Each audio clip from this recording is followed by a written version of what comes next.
Before we dive into the game last night, Coach, I saw your costume for Halloween. It looked like heavy makeup. Tell the boys what you were and how long it took for you to get ready. All right, good. We had a Beetlejuice-themed staff get-together, so I was Beetlejuice himself, and took about an hour for all the makeup and everything. That's probably the most time you spent not doing anything hockey-related in an hour, unless you had like an iPad and we're breaking down film. Is it your wife applying the makeup? Is it a professional? How did this work? She gave me significant help. Okay. And then I sort of filled everything in. And our house, as I was saying to you guys last week, it was a full Halloween fun house with tons of Beetlejuice themed stuff going on. So it was, a good time. Very nice. Before the game started last night, Coach, could you sense a little more electricity in the building with the Rangers in? It's a nationally televised game. Lavi's back in town. Divisional matchup against the team that ended the Cap season in the playoffs last year. Did you feel that in the building last night? Definitely. And I think it all the things that you just mentioned play into it. And then also the Rangers, as we know, like their fan base travels well. Mm-hmm. So there's, a couple thousand Ranger fans in the building, and you can see it right away. And so it gets into this almost like a little bit of tension early on and trying to outdo each other, the fighter. Like there was just so much and they're sitting at the top of the conference, right? So it's a good opportunity for us. We lose down in Tampa, but come back home, play the top team in the conference on home ice, opportunity to put on display what we believe that we're capable of doing as a team against one of the best teams in the league on home ice on national television. So you could definitely feel it. Coach, in the NFL, opposing coaches always talk, midfield while their teams are warming up. NBA, college, they always do on the court. Do you talk to opposing coaches before games?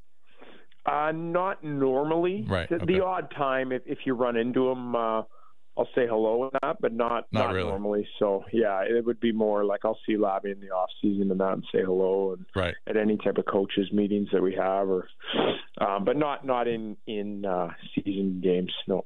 So, Coach Carves, lots of positives, obviously, from last night's game. But let's start off with one of the few negatives, that Chychrun goes out with an injury early. The rest of the defensemen had to log heavy minutes last night. Are there any updates on his condition? He'd been a pivotal pickup for the Caps, paired up on that line with Carly. Yeah, he's been fantastic early in the year. And with Matt Roy being out and now Chicky going down so early in the game too, like if it's halfway through, you can manage those minutes. But because it was so early, it really taxed our other five guys. And then Mac was in the box for over 6 minutes, 7 minutes there. So then you add a few more minutes here and there. So they, our D-corps battled through last night in tough circumstances, and we'll find out more today. I'm hoping that it's not going to be too long-term. Matty Roy's also getting close to getting back to game action. So hopefully we get some good news today, and it's not too long. So, Coach, you just touched on it there. The fans were treated to a heavyweight bout early in the game as Mac and Rempe dropped the gloves. The bad blood there dates back to a fight they had in the AHL back in the 22-23 season. Everybody remembers the questionable hits that Rempe doled out in the playoffs last season that injured both TVR and TJ Oshie. So not really a surprise that they decided to tangle last night, and it was pretty entertaining too. Yeah, it was, and you could feel it, and probably that what was at stake, him being recalled. Rempe went down to the AHL and played a few games in the minors and coming back up. So you kind of could feel, okay, he's probably looking to make a statement here and try to stay in the NHL and stay in the lineup. And Mac answered the bell, and I just thought it was two absolute warriors going at it, and Mac gets the fans and the crowd fired up, his teammates right from the get-go, and I think that set the tone for our entire night. On a side note there, does Willie love having Mac on the roster to take some of the fighting off of his plate? Now, Willie's not going to back down from a fight ever, but now he's got somebody else who's willing to go in there and just take on the other team's toughest guy, and we saw it last night.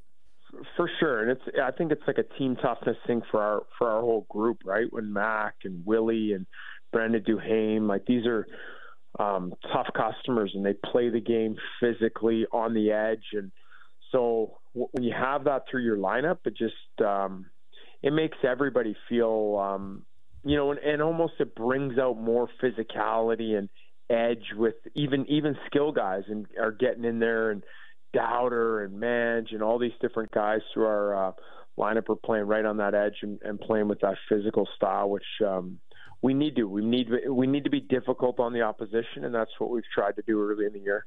Talking to Coach Spencer Carbery for the Washington Capitals, off to a 6-2 start. 6-2 has to feel pretty good. How surprised are you with this good start and the work in progress offense? Yeah, did you sandbag us a little bit when you told us the offense is a work in progress? Were you sitting on? You knew He this knew team, it. You He knew knew this all team along. was explosive. You just didn't want to tell us. You can be honest. You can fess up if you want.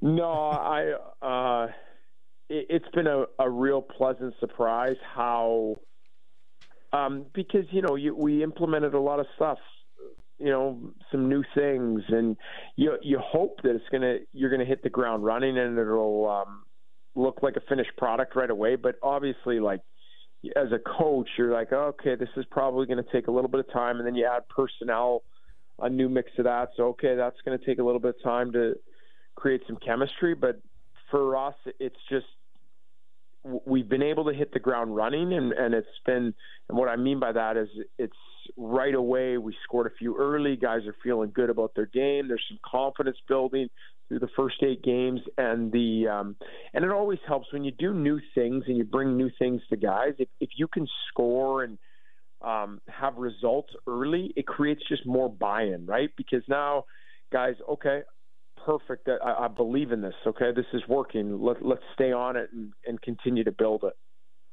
I mean, you got to, your guys have to be having a great time, especially since you guys are scoring some goals. Now you play Montreal tomorrow. You got another home game, so you've had a really nice schedule to start the season. I was just looking at Montreal. They've allowed 41 goals, and that's third most in the league. Now, they have played a couple extra games. They've played 10 games, but talk to us about prepping for Montreal. So here's the challenge now, right? Because we've had I would call it a difficult schedule from an opponent's standpoint. Some really good hockey teams in our building on the road: New Jersey, Vegas, Dallas, in Tampa Bay, New York Rangers. Okay, so now Montreal comes into our building, who I'm not sure exactly where they are in the standings, but next to last in their division. Okay, so different challenge. Right now, It's on us. This is probably the first game of the year where, okay, you may quote unquote think that, this is going to be a little bit easier. This team isn't supposed to win the Stanley Cup. Okay, this is going to be a real good test for us.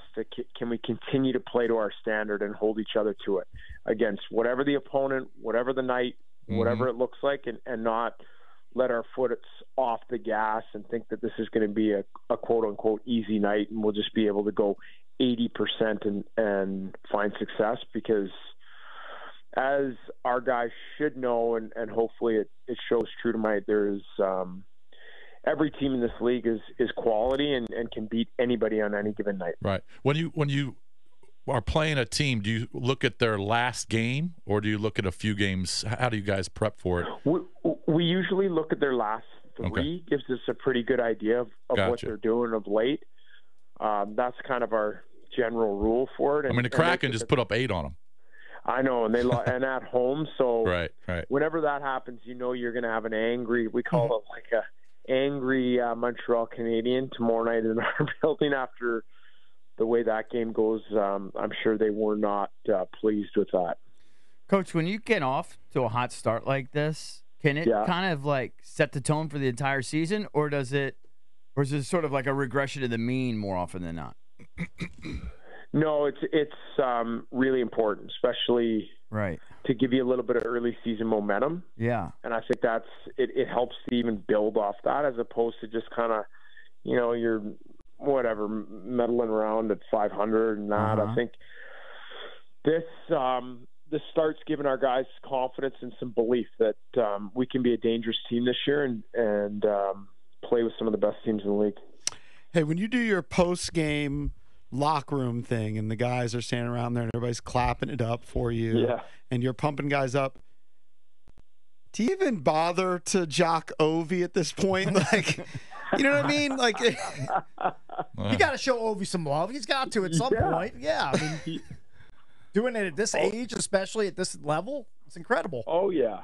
You can't tell me, I don't care how many years you played and how many accolades you've accomplished. Like, when you do something positive in a team setting and you get recognized for that, even gets a little smile, and you got to point those things out, because I think it's important, especially if he's done something of significance. And I like to, even when it's not goals and it's other stuff, like whether it's Mac and a big scrap or our D-core battling through with 5 guys last night, like stuff like that goes a long way in making sure that you recognize and point that out in front of the group. I think it's important. Joined by Caps head coach Spencer Carbery, presented by the Centers for Advanced Orthopedics. So a 3-point night for Protus. He's got 7 points through 8 games now. Just 23, but a guy that's really developed since you guys took him back in 2019 in the 3rd round. He got a contract extension earlier in the year. He had the almost goal of the season when he broke his stick on the penalty kill. He gets a shorthanded opportunity. Someone hands him a stick off the bench mid-stride, and he nearly put it past Igor. I mean, what a play, and what sort of good production you're getting from Protus early. Did you guys see whose stick that was? I didn't see. That's your boy Stromer. Stromer handed it to him? Very nice. What a heady play. I know, and if you look, like I watched the replay this morning, like slow-moed it, like Stromer's leaning as far over as he can. He's almost touching mid-ice to get his stick out there, and it's different colored tape. So Pro said, I think last night I didn't hear it, but I heard after the game, he said if the stick was too short for him, if it was a little bit longer, he would have scored. Nice. I'm stealing this nugget from @Capitals PR on Twitter, and you have to love this as a head coach. The Caps allowed 19 shots against in the Rangers game. Second time they've held an opponent to under 20 shots this season. 6th time in 8 games they've limited the opposition to fewer than 30 shots, and that's without one of your top defensemen for like 90% of the game. So that's pretty impressive.